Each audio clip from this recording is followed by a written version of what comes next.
Mateus capítulo 6, versículo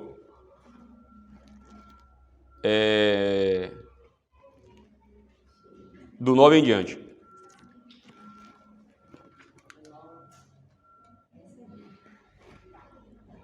Portanto, orai desse modo: Pai nosso que estás nos céus, santificado seja o teu nome, venha o teu reino, seja feita a tua vontade, tanto na terra como no céu. O pão nosso de cada dia nos dai hoje, perdoa-nos das nossas dívidas, assim como também perdoamos aos nossos devedores.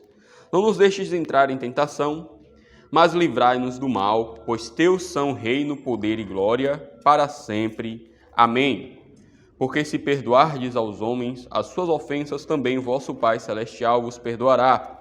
Se, porém, não perdoardes aos homens, tampouco vosso Pai perdoará vossas ofensas. Amém? Podem sentar.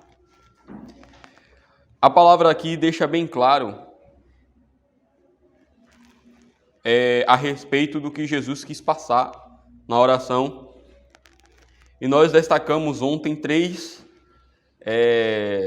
situações sobre o Pai Nosso, né? A oração do Pai Nosso, que é dar glória, vinda do reino e vontade de Deus sendo feita, né? Que a vontade do Senhor seja feita.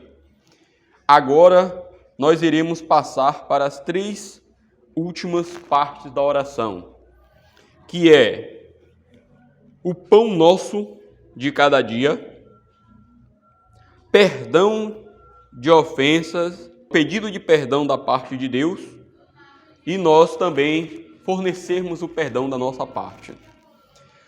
Eu vou deixar aqui um pequeno texto que fala a respeito disso. Eu vou ler aqui, vocês prestam atenção e nós vamos nos basear sobre isso. Aqui começa uma série de outros 3 pedidos que Jesus adicionou à oração do Pai Nosso. Depois de pedir que Deus seja glorificado, que o seu reino venha e sua vontade seja feita, agora podemos pedir por sustento e conforto necessários na vida presente. Essas petições relacionadas às necessidades humanas, pão, perdão e proteção, também em Lucas 11:3. Cada palavra revela uma lição importante. Nós sabemos que Jesus, quando ele estava ensinando aos seus discípulos, ele fazia com que os ensinamentos dele fossem entendidos em certos momentos e em outros momentos não fossem entendidos. Se a gente observar, Jesus algumas vezes falava em parábolas, outras vezes Jesus já falava de maneira mais explícita e algumas coisas que os discípulos não entendiam, Jesus ele explicava depois. Senhor, eu não entendi o que o Senhor quis dizer com as sementes nos caminhos. Aí Jesus ia lá e explicava cada situação sobre aquilo que ele contou na parábola das sementes. Dentre outras coisas, Jesus ia explicando conforme a necessidade. Mas tinha momentos em que Jesus ele preferia manter as coisas em parábolas. Ele falava uma frase interessante que a gente lendo, quando eu leio a Bíblia, eu também gosto de fazer o processo de me envolver na história, né? De imaginar como é lá.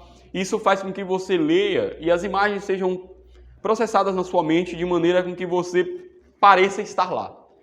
Aí você imagina, é porque a Bíblia ela tem em certos momentos um resumo considerável, né?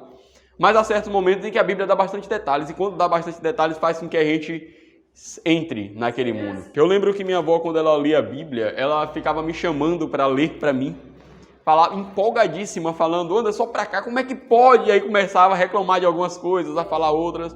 Aquilo ali é entrar dentro da palavra de Deus. Eu gosto de fazer isso porque, primeiro, que acredito que agrega mais no quesito para quem não tem muita habilidade, nem gosta muito de ler, de passar muito tempo lendo, faz com que a gente consiga estender mais tempo na leitura, porque você está envolvido na história.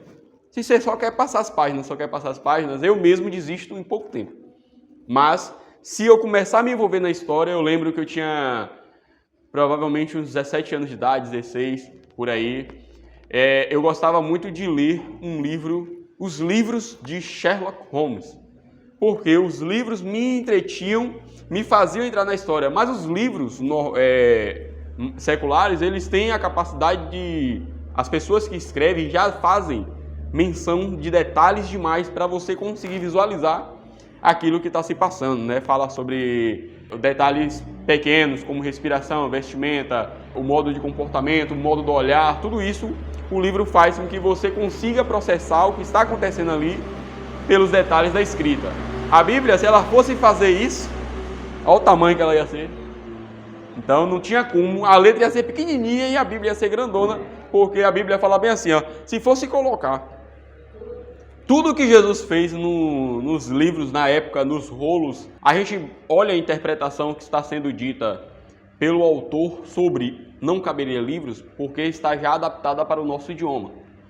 Nós hoje conhecemos livros, né? É o que nós conhecemos. Então, quando a Bíblia já está traduzida dizendo que não caberia livros, não caberia um livro que Jesus fez, a tradução original diria o seguinte, provavelmente diz o seguinte: não haveria condições de botar num rolo, né? Imagine o tamanho de rolo de pergaminho se fosse colocar tudo que Jesus fez. Eles precisavam ser práticos. Os rolos antigamente eram divididos em etapas, né? Por exemplo, por livros. Você pegava o rolo de Isaías, profeta Isaías. Você pegava o rolo onde tinha só os salmos. Você pegava o rolo onde tinha lá o Pentateuco.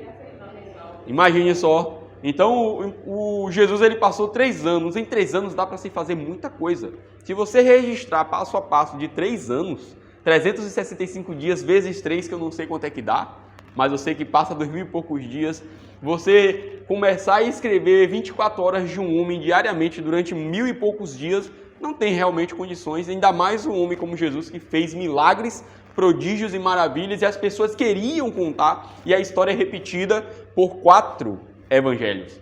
Imagine só, um evangelho só seria complicado de você fazer menção desses 1000 e poucos dias de Jesus na Terra. Mas repetir isso 4 vezes não tinha como caber em um rolo. Então a Bíblia fez uma enxugada das principais coisas na visão de Mateus, na visão de Marcos, na visão de Lucas e na visão do João. Era o mais novo dentre eles. Fazendo esse enxugo, esse resumo, muitas coisas a gente tem que deduzir por apenas um versículo. Muitas coisas a gente tem que deduzir pelo contexto da história. Muitas coisas estão fora de ordem em alguns livros, alguns organizam de um jeito, outros contam um evento, outros já não contam. A gente tem que entender que aquele evento que Lucas conta e Mateus não contou, houve algum motivo. Aquela situação que a gente acha que foi antes, na verdade foi depois. E aí a gente começa a entender como foi o passo a passo de Jesus. Para isso, a gente teria que pegar sempre os detalhes que a Bíblia deixa para a gente conseguir juntar as peças. E é importante, quando a gente lê aqui o Mateus capítulo 6, a gente entender que Jesus ele está falando possivelmente não só para outras pessoas, mas há momentos em que talvez ele tenha falado exclusivamente para os seus discípulos. Porque isso aqui é algo que é muito privativo. Alguém chegar e falar, mestre, porque está no início do Evangelho. Capítulo 6 de Mateus, falta uma pancada de coisas para acontecer daí para frente. Se você observar, Mateus é um dos livros maiores que tem, eu não lembro, deixa eu ver quantos. Ele tem bastante capítulos, eu esqueci quantos capítulos são. Ele tem 28 capítulos. O Mateus, ele é um dos evangelhos que mais conta a história de Jesus, com 28 capítulos. Ou seja, tem 22 capítulos à frente ainda aí de acontecimentos. Nesse momento aqui, Jesus ele explica algumas coisas bem privativas que pode ter poucas pessoas ouvindo ele, mas nós não podemos deduzir somente por nós mesmos se tinha poucas pessoas ou não. Mas digamos que, a respeito do assunto que está sendo tratado, provavelmente ele queria instruir especificamente algumas pessoas. E ele falava sobre ostentação, falou sobre esmola, falou sobre oração, falou sobre jejum, sobre preocupações com bens materiais. E essas coisas é algo de instrução de que ele quer deixar legado. Dão para entender? Jesus ele está ensinando aqui coisas muito fundamentais para uma grande multidão. Então há grandes indícios de que, observando o contexto dessa situação aqui, até mesmo nos outros evangelhos, que Jesus, em primeiro lugar, provavelmente ensinou tanto a oração do Pai Nosso, como ensinou sobre a questão das esmolas, como ensinou a questão de não ficar apegado a questões financeiras, sobre o jejum. Ele explicou essas coisas para as pessoas que ele queriam que mantivesse o evangelho sendo pregado da maneira mais sólida possível. E quem eram essas pessoas que ele queria que passasse a mensagem dele para frente quando ele fosse? Pessoas próximas a ele, os seus discípulos e provavelmente mais alguns ali que estavam reunidos, mas a mensagem específica provavelmente era para os seus discípulos. E Jesus, ele ensina um modelo de oração e ele bota as características de modelo que nós, apenas com poucas palavras, podemos entender a dimensão de que Jesus quis passar com esse modelo de oração. Como eu falei ontem, a oração do Pai Nosso não é para virar uma reza. A oração do Pai Nosso é um modelo de oração. Ela tem que ser feita, a oração nossa tem que ser feita baseada na oração que ensinou o Jesus aos discípulos, logo a nós. E Jesus, ele chega na metade do Pai Nosso e diz o seguinte: o pão nosso de cada dia nos dá hoje. Nós podemos dizer que o pão nosso, ele vem em dois sentidos. Pão literal, ou seja, provisão, alimentação, quesito de trabalho, área financeira, o alimento, o sustento. Isso de uma maneira física. Pão nosso de cada dia. E o pão nosso também pode ser interpretado a depender da situação da pessoa e a situação da oração. Pode ser interpretado também como a mensagem da parte de Deus vindo até nós. Ou seja, um alimento vindo do céu. Um alimento vindo do reino de Deus. Uma mensagem da parte de Deus. Ó, Senhor, fala alguma coisa para mim todos os dias. Conversa comigo, me alimenta o meu espírito diariamente. Isso também pode ser classificado como o pão nosso de cada dia. Tem essas duas vertentes. E nós podemos, em situações e situações, botar elas em prática. Quando nós oramos e pedimos ao Senhor algo, observe que houve primeiro a exaltação a Deus, houve glorificação da parte de Deus e houve manifestação da nossa parte através da nossa oração, dizendo para o Senhor trazer o reino dele, ou seja, como eu falei ontem, nós dizemos para o Senhor que nós estamos dispostos a nos entregar para ele, e depois que nós fazemos todo esse processo de glórias a Deus na nossa oração, nós observamos que começa daí o pedido. É a partir daí que começa a se pedir coisas a Deus. Muitas pessoas têm o costume natural, porque foi ensinado assim, foi instruído assim.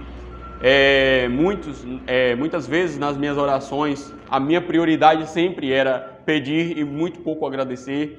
E com o tempo e a experiência, a gente começa a entender um pouco mais a palavra de Deus e começa a mudar o jeito que a gente interpreta e entende certas coisas.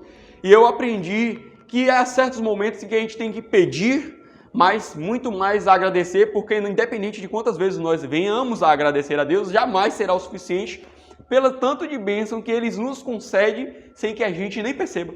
A gente nem nota o quanto de bênção nós temos. Antes de Jesus explicar a oração, Ele fala bem assim: cuidado para não praticardes boas obras diante dos homens, a fim de ser visto por eles. Observe que o Jesus, ele já alertava, tipo assim, ó, são coisas supérfluas você querer a glória dos homens. Coisa principal, se a gente fosse trocar por miúdos o que Jesus estava querendo que a gente valorizasse, até mesmo, se eu não me engano, ele fala mais para frente, no versículo 19 em diante do próprio capítulo 6, ele fala sobre o lírio dos vales, sobre as árvores, sobre as plantas, sobre os pássaros. Jesus, ele quer deixar claro para os seus discípulos, para as pessoas que estavam ouvindo, que muitas das coisas que damos muito valor são supérfluas. Muitas coisas que nós achamos que é algo na nossa vida é um nada. Se nós pegássemos a nossa vida e retirássemos do meio social que nós vivemos e passássemos a viver no meio da floresta, de um jeito mais isolado, aprendendo a caçar, aprendendo a bebendo água de rio corrente, pegando os peixes ali na hora, acende um fogo na base né? E se a gente pegasse nossa vida e transportasse para lá, para um lugar mais selvagem que eu falo nesse sentido, longe de toda esse barulho que nós estamos ouvindo agora, se a gente transportasse nossa vida para lá, nós deixaríamos de nos preocupar com mais de 95% das coisas que nós nos preocupamos diariamente. E na oração, nós falamos o pão nosso de cada dia dá-nos hoje. Quando Deus ele nos concede aquilo que é necessário para a gente, é isso, o básico. O que nós quisermos a mais que isso, nós precisaremos pedir para Ele especificamente, e essas coisas muitas vezes nós vamos ter que também lutar para conseguir. As coisas básicas, essenciais, o próprio Deus automaticamente pela nossa obediência nos dá. As outras coisas são agregadas conforme o nosso comportamento e nossa busca. Então quando a gente ora, o pão nosso de cada dia nos dá hoje, é nesse sentido. E vem a segunda parte, que a gente na oração fala, Senhor, perdoa os nossos pecados, baseando na Bíblia. Perdoa as nossas dívidas. Jesus contou uma parábola, dizendo o seguinte, que um certo rei, ele tinha um homem que o devia, acho que era impostos, e esse rapaz devia 10 mil no dinheiro da época. E esse rapaz implorou ao rei para que perdoasse essa dívida, e o rei, vendo o sofrimento dele, vendo que ele não tinha condições de pagar aquela dívida, perdoou a dívida dele, falou, tudo bem, você está perdoado, não agregue, não acumule mais dívida, você não deve mais nada para mim a partir de hoje. Se ele não pagasse ao rei aquela dívida e o rei não tivesse perdoado aquela dívida, ele teria que ser preso e provavelmente sua família teria que trabalhar o resto da vida para pagar a dívida, a família ia morrer e ele não ia conseguir pagar a dívida. Esse homem sai, a Bíblia dá menção de que foi no mesmo dia. A Bíblia não diz que foi dias depois, não. Deixa bem claro que ao sair, ele encontra no decorrer do caminho uma pessoa que lhe devia 100. Ele devia 10 mil ao rei e esse rapaz lhe devia 100 e ele quase mata o cara cobrando essa dívida. E alguém que estava lá no palácio vendo o julgamento dele, viu que ele estava sendo hipócrita e injusto com um cara que estava devendo 100, sendo que ele tinha acabado de ser perdoado por uma dívida de 10 mil. Vai lá, conta o rei manda pegar ele, não é nem chamar, pega ele e traz para cá. E ele vai lá, se apresenta diante do rei, ou é apresentado diante do rei na base da força. E o rei fala, então quer dizer que eu te perdoo 10 mil e você não perdoa 100? O que a Bíblia quer dizer com isso? Que muito mais nós somos perdoados e pouco nós temos que perdoar e não perdoamos. Nós poderíamos trazer uma mensagem sobre perdão no decorrer da campanha, mas eu vou fazer bem superficial aqui só para a gente entender. O perdão, ele é um ato da nossa vontade de fazer. O perdão, ele é um ato de obediência. O que é um ato de obediência? Você tem que fazer por obediência à palavra de Deus. Perdoar faz com que você se martirize, digamos assim, porque você tem que esmagar o orgulho e fazer com que sua boca fale algo que você, em uma velha criatura, jamais falaria conforme a situação que foi praticada com você, contra você.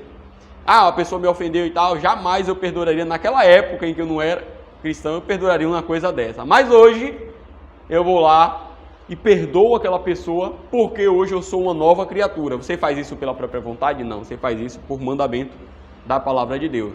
E conforme o seu convertimento, né, a mudança da velha criatura para a nova, o processo de perdão passa a ser cada vez mais natural. Você aprende a perdoar os 70 vezes 7 de maneira mais natural. Só que a Bíblia diz bem assim, ó, perdoa, Senhor, as minhas dívidas, os meus pecados, as minhas negligências, assim como eu perdoo aqueles que me ofenderam. Para nós chegarmos diante de Deus e falar algo como, perdoa as minhas dívidas, Senhor, eu tenho um respaldo de pedir perdão pelo meu erro ao Senhor, porque eu perdoo fulano, eu perdoei ciclano. Jesus deixa bem claro, coloque diante de Deus explane diante do Senhor os seus feitos, os seus acertos. Justifique-se diante de Deus de maneira mais direta. Justifique-se diante de Deus com aquilo que você realmente fez. Se você perdoou, fale para Deus: Senhor, eu perdoei, me perdoa também pela minha dívida. Eu pequei, mas, ó Senhor, eu sei que eu pequei, mas do mesmo jeito que eu perdoei fulano, o Senhor me perdoa por esse erro meu. E você começa a mostrar para Deus que você faz aquilo que você fala. Entende? Então isso é uma situação na oração em que nós precisamos agora de respaldo para fazer isso. E isso pode abranger em diversas coisas. Isso Jesus ele deixou bem claro: perdoa as minhas dívidas assim como eu perdoo os que me devem. Vamos botar assim: ó Senhor, eu preciso de tal bênção. Senhor, eu cheguei até a ceder tanto de oferta, tanto dízimo. O Senhor fez isso. E eu preciso humildemente, ó Deus, que o Senhor me conceda tal bênção que está longe do meu alcance. Você está falando em particular com Deus no seu quarto em secreto, como Jesus falou no início da oração. E você não está buscando glória para si, como fez na oração daquele rapaz que tinha alguém ouvindo ele. E ele estava apontando: não, você está só entre você e Deus. Entre você e Deus, a conversa sincera, se outra pessoa ouvir, às vezes parece que você está com soberba. Mas não é. Porque a conversa sincera, você mesmo se conhece. E na sua oração sincera para com Deus, você sabe que Deus sabe o que passa pelo seu coração. E a soberba estando no coração, geralmente ela precisa ser mostrada para um outro. Vocês entendem? Para a pessoa, o soberbo, ele precisa dos aplausos. Ele precisa que alguém veja, ele precisa que alguém contemple os feitos dele, entende? Mas quando você está diante de Deus, o seu coração pode ser aberto. E como Jesus falou, você pode mostrar para Deus aquilo de bom que você fez para buscar algo bom dele também. Deu para entender? E para finalizar, não nos deixes cair em tentação, Senhor. O que é tentação? Para nós encerrarmos que o horário já deu. A tentação nada mais é do que algo que mexe com aquilo que você não suporta. Mexe com sua fraqueza. Não há provação que nós não possamos suportar. A tentação, ela, quando vem, ela é semelhante à provação. É uma provação tentadora. A provação, ela vem para nos provar, como diz o nome, para nos experimentar, para mostrar para nós que nós estamos passando por uma luta e precisamos vencer essa batalha. É uma batalha que vem até nós. A tentação, ela mexe com algo que nós somos fracos, que bobeia a nossa fé, né? Todo mundo tem uma área de tentação. Na tentação, você geralmente, quando vem, você fala: misericórdia, está vindo. Já se treme na base. Porque a tentação geralmente é algo que mexe com algo que você ainda é fragilizado. É fragilizada. Tem gente que tem tentação por lado de bebida. Essa pessoa, ela não pode colocar uma gota de água na boca, porque para ela é o pontapé, um start, para que ela volte àquela velha vida de beberrão que outrora ela tinha. Então essa pessoa vai lutar contra isso a cada dia da sua vida. Diariamente ela vai precisar dizer não ao álcool. Há pessoas que não podem ver certos tipos de vestimenta em uma mulher ou a mulher de um homem, porque isso vai instigar ela a uma vida antiga, ou até mesmo que não seja uma vida antiga, vai instigar ela a pensamentos que fragilizam a sua fé, entende? Essa pessoa vai começar a cogitar coisas, a pensar coisas, e ela vai ter que lutar contra isso. É uma tentação. Se uma pessoa vier e conversar muito e ela abrir espaço, ela vai abrir espaço aqui à tentação. Se ela sabe que vai ser tentada, aquela pessoa sabe que vai ser tentada naquilo, o que é que ela tem que fazer? Fugir. Tem que correr, evitar a simples conversa. Tem gente que vai conversar, tem mulher que vai conversar com um homem sozinho durante horas e nada vai acontecer para ambas as partes. Tem gente que vai conversar por 10 segundos, 1 minuto e vai começar a se bobear. Porque essa pessoa, ela tem uma fragilidade que uma outra não tem. O que bebe, o que é frágil pela bebida, às vezes não é frágil pela mulher, ou pelo homem. O que já é frágil pela questão sexual, já não vai ser tão frágil com relação a furto, Já tem outro que não é frágil com relação à bebida, não é frágil com relação à mulher, mas não aguenta ver R$10, R$5 de vacilo, que lapeia. Essa pessoa, ela tem que fugir do dinheiro. Ela tem que fugir de estar sozinha ou de trabalhar com o dinheiro, entende? Porque para ela é uma tentação. Ah, aquele irmão é ladrão? Não mais. Mas o irmão tem que reconhecer que é uma fraqueza dele e que se tenta ele, o que é que ele faz? Não, irmão, não me bote na área financeira não, me bote em outra área. Ah, irmão, mas você é uma nova criatura. Eu sou uma nova criatura, mas eu conheço o que é tentação para mim. Entendem? Se é tentação, o que é que tem que fazer? Ir para cima? Não. A Bíblia deixa bem claro. Fugir da aparência do mal. Temos que fugir da tentação. Então, o Jesus, ele explica na oração, no modelo, para pedir a Deus para não nos deixar entrar na tentação e livrar-nos do mal. Livrar da tentação, livrar do mal, ou seja, nos proteger, como dizem Salmos, que o anjo do Senhor acampa ao nosso redor. Todas essas coisas que a oração do Pai Nosso se baseia, nós devemos acrescentar nas nossas orações. Senhor, vamos botar um exemplo bem comum. Aquela mulher, aquele homem, Senhor, homem bonito. Senhor, fala bem.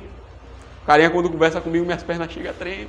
Senhor, eu amo meu marido, mas me dá uma sabedoria para eu fugir desse rapaz, porque ele está mexendo comigo. Vamos dar. É uma oração que tem que ser sincera para com Deus, porque Deus conhece o sentimento. O homem, ele orando com relação à tentação para com a mulher. Senhor, aquela irmã, quando ela vem conversar comigo, ela é educada demais, Senhor. Na minha época, excesso de educação era flerte, era mole. Tá dando mole para mim. Eu sei que a irmã não está dando mole para mim, mas o meu coração está cogitando que ela está dando. Senhor, me dá sabedoria para que eu possa descartar o papo com ela, que eu possa falar com ela de maneira curta e rápida e sair. Pedir sabedoria a Deus. Me livra desse mal. A irmã, sem querer, a irmã não é uma enviada do capeta. A irmã não é uma pessoa que está ali de propósito tentando tentar aquele cara. Às vezes é uma irmã comportada. Mas a pessoa, pela educação, às vezes a pessoa lembra algo a ele e tenta ele. Aquela irmã específica é uma tentação para ele. Às vezes é uma vestimenta que é atraente e aí aquele rapaz, ele precisa esquivar-se desse tipo de pessoa. Porque não dá para ele dizer, eu sou Superman. Não, eu gostava naquela época, mas agora eu resisto. Se fizer isso, vai cair. Porque se for, já viram aquela frase que o diabo vem como um sapatinho de lã? Né? A Bíblia fala que ele vem, o diabo, ele vem sorrateiramente como um leão, buscando a sua presa. Como é que o leão caça? Já viram o leão? Todo felino caça assim, gato, leão, até mesmo o cachorro, quando ele quer, ele vem devagar. Ele vem preocupado em não fazer barulho.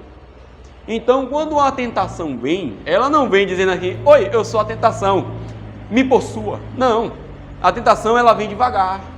Ela vem, como eu falei uma outra vez aqui, ela vem num oi, ela vem num simples conversar, num simples aperto de mão, num simples abraço, num simples presente. Ela vem devagar. E às vezes nós não percebemos, mas vai chegar um momento em que nós iremos perceber. E se não percebermos, alguém vai dizer para nós. E aí cabe a gente a decidir se vamos pelo caminho que estamos gostando da tentação. Tentação, a gente gosta, né? A gente quer fazer. Se nós vamos pelo caminho da tentação, ou se nós vamos pelo caminho do aviso prévio dado através de uma pessoa, dessa pessoa usada por Deus, eu acredito. Foi dado aquele aviso chegou aos nossos ouvidos, chegou ao nosso conhecimento e nós precisamos decidir se vamos seguir o caminho da tentação ou se vamos frear e dizer, não, isso eu não quero mais, dar as costas e fugir da tentação. Uma das coisas que os casais precisam colocar em pauta, e é uma das coisas que deve ser agregado na palestra sobre casais, às vezes o olhar de fora é melhor do que o seu olhar. É melhor que o seu olhar. Se a mulher está notando algo, dê relevância àquilo que ela está notando, pare para olhar com os olhos dela, e vice-versa também. Às vezes tem um rapaz que está muito afoito, né, querendo conversar demais com a mulher do cara, e o marido tá olhando ali e às vezes não é ciúme, ele tá tendo, eu sou homem e eu sei que esse comportamento dele é um comportamento de querer puxar ela para ele, mais para frente chamar para sair e tal, o cara tá de má fé, e às vezes a mulher acha que é educação da parte dele, tá? E o cara, eu já fiz isso quando eu era do mundo, eu já fiz muito isso, isso é malandragem da parte dele. Essas coisas precisam ser, aquele negócio, saber ouvir. O casamento, ele é classificado como união para se tornar um só. Não é duas pessoas que andam juntas, é duas pessoas que são uma só. Então a metade, quando percebe o defeito da outra, ou percebe a tentação da outra, tem que avisar, e a outra metade tem que ser humilde, porque aí é questão de humildade e quebra de orgulho também, para reconhecer que a outra está com razão. O sofrimento, ele não passiva assim, ela está sofrendo, deixa ela lá. Não, tipo assim, ela está triste, isso entristece o outro, entende? A minha esposa está alegre, está feliz, eu fico feliz pela felicidade dela e vice-versa. Isso sim é ser um só. Amém? Vamos ficar de pé para a gente orar.